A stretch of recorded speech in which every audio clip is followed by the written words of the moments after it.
Hello everyone, कैसे हैं आप सब। एक बार पुनः से कोचिंग क्लासेस पर स्वागत है। उम्मीद करता हूं आप सब अच्छे होंगे, मस्त होंगे, बेहतर होंगे और आप सभी की पढ़ाई बेहतर चल रही होगी। बच्चों, class 12 chemistry NCERT chapter second, जिस चैप्टर का नाम है विद्युत रसायन, निर्दिष्ट समीकरण आज देखने वाले हैं और एग्जाम के पॉइंट ऑफ व्यू से काफी महत्वपूर्ण है। आप किसी भी स्टेट बोर्ड से हैं, सभी के लिए हेल्पफुल है। और कुछ बच्चे कहते हैं कि जैसे नोट्स की आवश्यकता है, तो नोट्स के लिए आपको मैं अपना पर्सनल नंबर शेयर कर दूंगा 96 85 29 91 49। यदि किसी बच्चे को हैंड रिटेन नोट्स चाहिए तो ये मेरा पर्सनल नंबर है 96 85 29 91 49। मात्र 100 रुपए लगता है बच्चों। बढ़िया प्रॉपर ऑल चैप्टर के नोट्स आपको मिल जाएंगे। आप इस व्हाट्सएप नंबर पर कांटेक्ट कर सकते हैं, डायरेक्ट कॉल भी कर सकते हैं मुझसे बात करने के लिए। चलिए शुरू करते हैं। आज का हमारा बहुत ही महत्वपूर्ण टॉपिक है।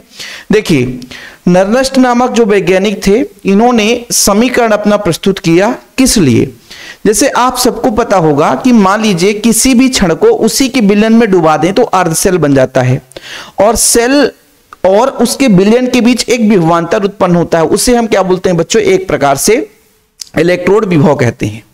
इसी चीज का अध्ययन किया उन्होंने कि जैसे हम मानकर चलते हैं कि आपके पास एक पात्र है। ये पात्र है बच्चों, थोड़ा समझने की कोशिश करिएगा। ये पात्र है, ठीक है, और इस पात्र में हम विलयन ले लेते हैं। जैसे मान लीजिए आपका एक जिंक सल्फेट है, ये मान लीजिए जिंक सल्फेट है, ठीक है, जिंक सल्फेट है, और इसमें एक इलेक्ट्रोड लगा दिया। इलेक्ट्रोड का मतलब ये जिंक का ही क्षण डाल दिया तो ये इलेक्ट्रोड बन गया। ये जिंक है बच्चों। अब होता क्या है, जैसे ही जिंक को जिंक के ही विलयन पे डुबाया जाता है तो Zn क्या करता है? 2 इलेक्ट्रॉन त्यागता है और Zn2 पॉजिटिव बनाता है। अब यहां पे जो आपका क्षण है, ये आपका जो क्षण है बच्चों, क्या है? क्षण। क्षण और जो आपका विलयन है, क्या? विलयन। क्षण और विलयन के बीच विभवांतर उत्पन्न हो जाता है। इसे ही बोला जाता है बच्चों इलेक्ट्रोड विभव। क्या बोला जाता है? इलेक्ट्रोड विभव। अब जैसे इसको हम किसी एक अन्य अर्धसेल से जोड़ दें, किसी एक अन्य अर्धसेल से जोड़ दें, जैसे इसमें भी विलयन भरा हुआ है और एक और यहां पर इलेक्ट्रोड लगा देते हैं बच्चों, ठीक है, फिर इसको अपन जोड़ देते हैं ऐसे, तो ये एक आपका सेल हो जाता है, तो सेल विभव कहला जाता है। अब इनके इलेक्ट्रोडों के बीच जो विभवांतर होगा, एक आपका जिंक का हो गया, यहां पर आपका मान लीजिए कॉपर का उस साइड लगाते, या मानक हाइड्रोजन इलेक्ट्रोड ही लगा दो, ठीक है। जैसे यहां पर आप मानक हाइड्रोजन इलेक्ट्रोड लगा दो, ये मानक हाइड्रोजन है, तो बच्चों ये आपका सेल बन चुका है। क्या बन चुका है? सेल बन चुका है, ठीक है। क्या बन चुका है? सेल। अब इनके इलेक्ट्रोडों के बीच जो विभवांतर होगा वो सेल विभव होगा। इन्हीं चीजों का अध्ययन करते हुए हमारे निर्दिष्ट साहब ने एक समीकरण प्रस्तुत किया, जिसे हम निर्दिष्ट इक्वेशन या निर्दिष्ट का समीकरण कहते हैं। ठीक है प्यारे बच्चों, चीजें क्लियर हुई कि मान लीजिए हमने किसी, यहां पर देखो, किसी धातु के क्षण को उसी विलयन पे डुबा कर रखते हैं तो क्षण के एक निश्चित विभव उत्पन्न हो जाता है। मतलब धातु के क्षण पर एक निश्चित विभव उत्पन्न हो जाता है। हमने कहा कि जिंक को जिंक के ही विलयन में ZnSO4 में मिलाया तो उसमें एक निश्चित विभव, यानी इलेक्ट्रोड और विलयन के बीच में विभवांतर उत्पन्न होता है बच्चों, वही आपका इलेक्ट्रोड विभव कहला जाता है, जो कि किन किन कारकों पर निर्भर करता है। जैसे धातु की प्रकृति पर हो गया, टेम्परेचर हो गया, धातु में आयनों की संख्या का, है ना, उसके सांद्रण का। इन चीजों को निर्भरता को दर्शाने के लिए निर्दिष्ट ने एक समीकरण प्रस्तुत किया, जिसे हम निर्दिष्ट का समीकरण कहते हैं। ठीक है, चीजें क्लियर? ये आपको लिखना पड़ेगा एग्जाम में, ये आपको लिखना पड़ेगा, इतना लिखना पड़ेगा और ज्यादा कुछ है नहीं। ठीक है, आगे बात करते हैं बच्चों। जैसे हाइड्रोजन इलेक्ट्रोड के सापेक्ष किसी इलेक्ट्रोड की अभिक्रिया, कोई भी इलेक्ट्रोड है उसमें कोई अभिक्रिया संपन्न होती है कुछ इस प्रकार से। जैसे मैं कहता हूं कि आपका Mn है बच्चों, है ना, N पॉजिटिव है। N पॉजिटिव का मतलब N इलेक्ट्रॉन निकला हुआ है। अब ये बच्चों एक्वस फॉर्म में है। किस फॉर्म में है? एक्वस फॉर्म में। एक्वस फॉर्म का मतलब होता है आयन की अवस्था में। क्या बच्चों? आयन की अवस्था में। यदि ये क्या करेगा? N इलेक्ट्रॉन को ग्रहण कर लेगा, N इलेक्ट्रॉन को ग्रहण कर लेगा तो ये M सॉलिड बना लेगा बच्चों। क्या बना लेगा? M सॉलिड बना लेगा, मतलब ठोस अवस्था में ये परिवर्तित हो गया। कहां से बदला है? आयन से। किसमें बच्चों? सॉलिड स्टेट में। थोड़ा समझिएगा, एक दो लाइन बढ़िया आपको याद करना पड़ेगा, बाकी नष्ट समीकरण में बराबर नंबर मिलेगा। अभी जो मैंने आपको समझाया कि किसी धातु के क्षण को उसी धातु के विलयन में डुबाते हैं तो धातु के क्षण और विलयन के बीच विभवांतर उत्पन्न हो जाता है, जिसे हम उसका इलेक्ट्रोड विभव कहते हैं। इलेक्ट्रोड विभव कई सारे कारकों पर निर्भर करता है, जैसे ताप हो गया, आयनों का सांद्रण हो गया, पदार्थ की यानी क्षण की प्रकृति हो गई। इन चीजों का अध्ययन करते हुए नर्नस्ट ने एक समीकरण प्रस्तुत किया जिसे नर्नस्ट का समीकरण कहते हैं। कितना सिंपल है बच्चों, बस आपके माइंड में फीड होना चाहिए। हाँ, प्रेजेंट आप माइंड हो, भैया हम पढ़ा रहे हैं, आपका ध्यान कहीं और है, फिर दिक्कत है। आपने पढ़ा 1 मिनट क्लिक करके चला गया तो फिर वो समझ में नहीं आएगा, पूरा लेक्चर देखना पड़ेगा। अब बच्चों नर्नस्ट के आधार पर इसको हम समीकरण के रूप में व्यक्त करते हैं। जैसे आपने कहा एक हमारे पास कोई रासायनिक अभिक्रिया है, यानी जो आपका इलेक्ट्रोड है वो पॉजिटिव है बच्चों, इलेक्ट्रॉन को ग्रहण कर लिया, यहां पर अपचयन हो गया, मतलब यहां पर अपचयन की क्रिया हुई। फलस्वरूप नर्नस्ट के आधार पर नर्नस्ट के अनुसार ऐसा लिख सकते हो के लिए, मतलब इसके लिए नर्नस्ट के अनुसार समीकरण। नर्नस्ट ने क्या समीकरण दिया भैया देखना, इन्होंने ये कहा कि मान लीजिए जैसे इलेक्ट्रोड है या सेल है, उसका विभव को किससे दर्शाएंगे? ई से।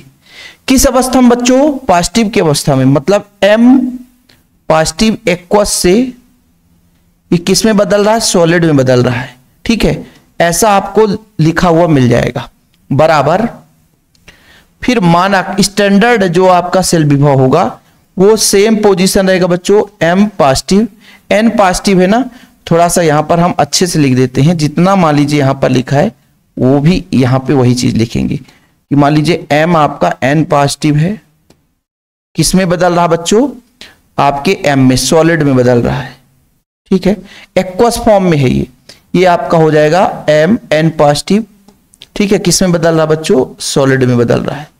ये कर दिया। एक्वस और सॉलिड नहीं लिखेंगे तो भी चल जाएगा, एक्वस और सॉलिड यहां पे नहीं लिखेंगे क्योंकि यहां पर प्रदर्शित किया गया है। ध्यान रखना बच्चों, यहां पे हम माइनस ले रहे हैं, माइनस लेंगे उस स्थिति में जो एम एस है ऊपर रहेगा और एम एन पॉजिटिव नीचे रहेगा। जैसे यहां पर फार्मूला होता है R T upon N F.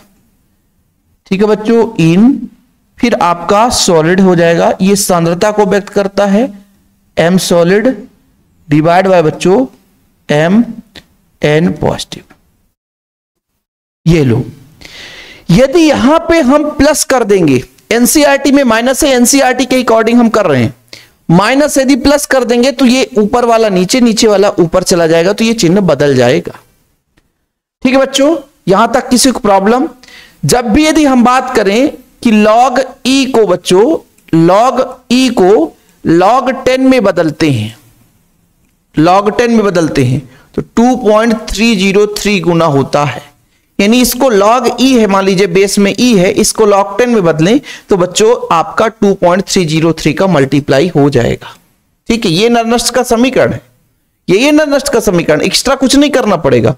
चलिए अगले पेज में इसको अपन लिखते हैं। बढ़िया, जिस तरीके से मैं सिस्टमेटिक लिखता हूं ऐसे ही आपको भी सिस्टमेटिक लिखना है कि भाई आपने कहा कि ई आपका है ना एम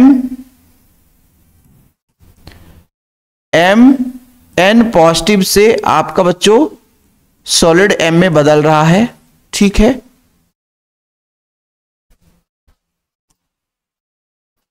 ठीक, फिर बच्चों ये किसके बराबर हो जाएगा?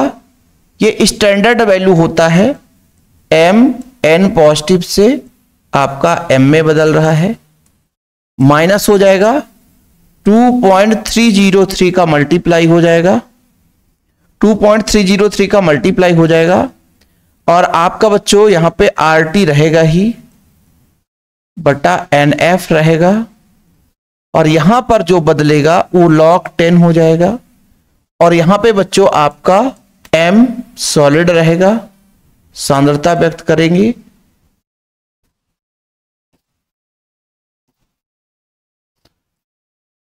नीचे बच्चों m n पॉजिटिव हो जाएगा। ठीक, इतना किसी कोई प्रॉब्लम हो तो बताए। ठीक है बच्चों, आगे थोड़ा सा जो आपका ठोस धातु होता है बच्चों, ठोस धातु,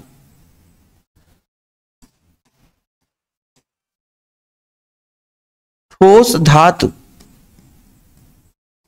की सांद्रता, ठोस धातु की सांद्रता इकाई मानी जाती है।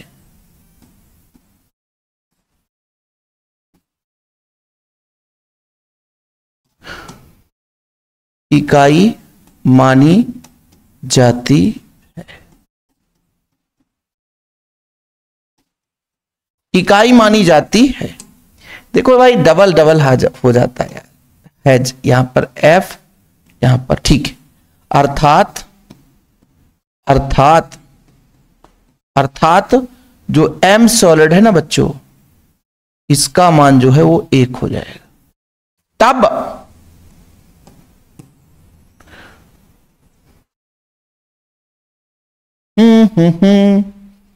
ठीक, तब कितना हो जाएगा बच्चों, एम एस मतलब एम सॉलिड अवस्था में इसका मान इकाई रख दो, तब आपका हो जाएगा ई एम, एन पॉजिटिव से आपका एम में बदल रहा है, बराबर ई नॉट एम एन पॉजिटिव से आपका एम में बदल रहा है। ठीक है, माइनस का माइनस रहेगा, 2.303 RT हो जाएगा, डिवाइड बाय NF हो जाएगा, और यहां पर बच्चों log 10 हो जाएगा 1/m n पॉजिटिव ब्रैकेट में। ठीक, इतना क्लियर है।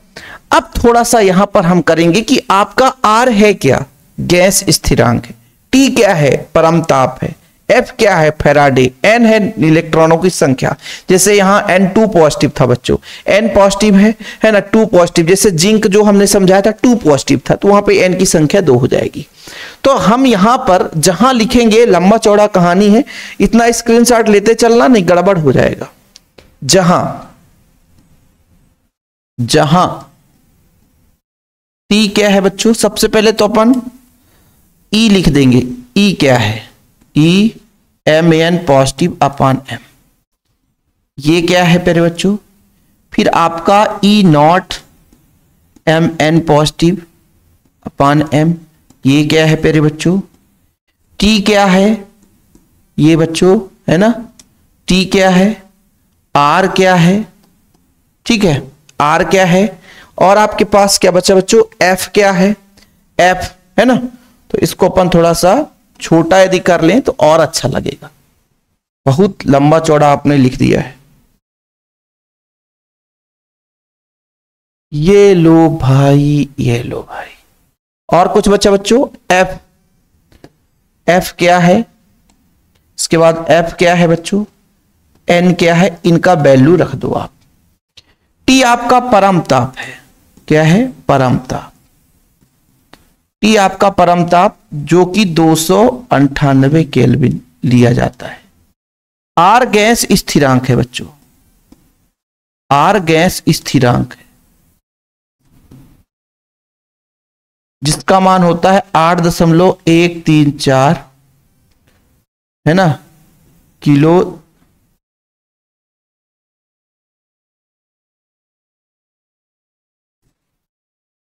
Kilo joule inverse mole inverse. ठीक है, इसका मान गड़बड़ नहीं होना चाहिए, इसका मान यदि गड़बड़ हो गया, जूल केल्विन इनवर्स है, वही तो भाई उल्टा हो गया ना, इसका मान जूल केल्विन इनवर्स है, joule kelvin inverse mole inverse. ठीक है बच्चों, इसके बाद एफ क्या है बच्चों, फैराडे नियतांक है, फैराडे नियतांक, फैराडे नियतांक जिसका मान कितना होता है प्यारे बच्चों, 96,500 कूलम प्रति मोल। ठीक, एन क्या है, इलेक्ट्रॉनों की संख्या, इलेक्ट्रॉनों की संख्या। ठीक है बच्चों, ये क्या है? इलेक्ट्रोड विभव, इलेक्ट्रोड विभव आब्लिक बच्चों सेल विभव है। ठीक, जब स्टैंडर्ड लग जाए तो मानक, मानक इलेक्ट्रोड या सेल विभव। ठीक, इतना क्लियर। अब इनकी वैल्यू आप इस पे रख दो बच्चों, इनकी वैल्यू आप यहां पे रख दो।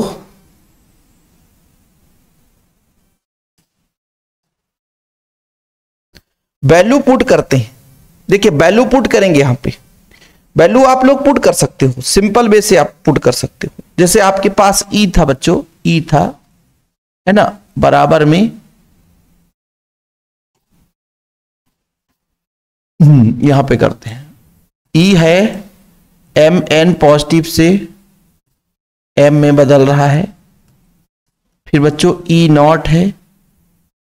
एक काम करते हैं सर, अगले पेज में करते हैं, थोड़ा सा जगह रहेगा तो चलेगा, क्योंकि घटे ना जगह, क्योंकि लंबा चौड़ा कहानी है, लंबा चौड़ा कहानी है।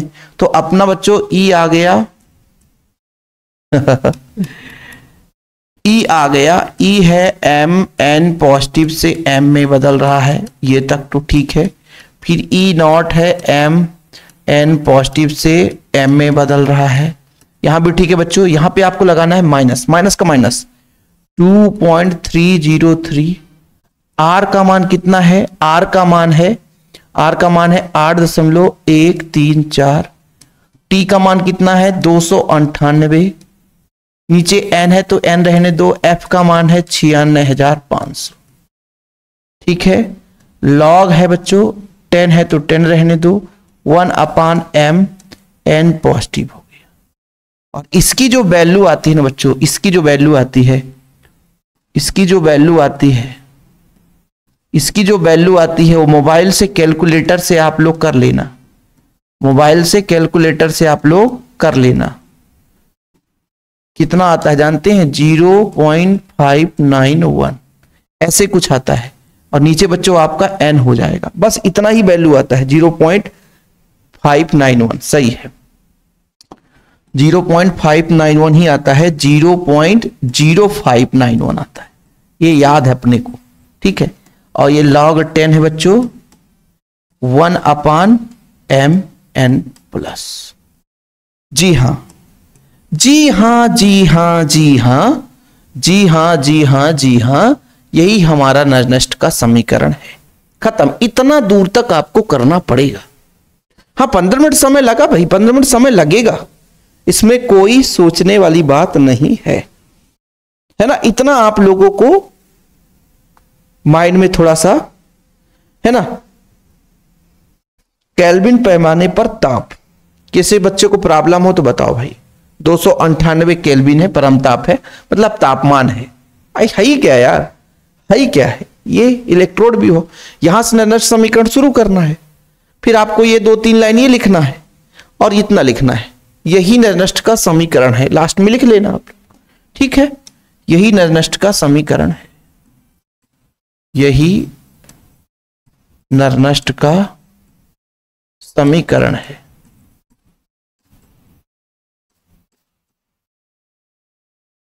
ठीक है, इससे संबंधित क्वेश्चन हम बाद में करेंगे, लेकिन अभी ये क्वेश्चन केवल एग्जाम के पॉइंट ऑफ व्यू से मैंने कराया था।